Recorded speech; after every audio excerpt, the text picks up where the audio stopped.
ヨラナ、皆さんこんにちは。私の名前はユキコです。私にはラパヌイの血を引く娘がいます。皆さんもご存知の通り、今世界中の人々がとても難しい時代を過ごしています。けれども私の住むこの島は伝統が息づく文化と素晴らしい景色とともに今も変わらず美しくあり続けています。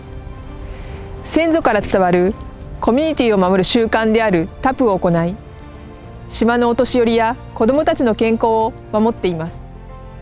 ですから皆さんがこの島を訪れる時にはウイルス感染予防のためのいくつかの対策にご協力ください。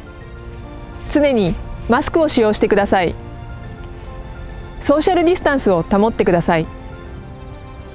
こまめに石鹸で手洗いをしてください。アルコール消毒を携帯してください。これらの行いが感染防止のための大きな助けとなります。私たちは皆さんを迎えるために、そして皆さんにラパヌイの持つ不思議な魅力を感じていただけるように準備を進めています。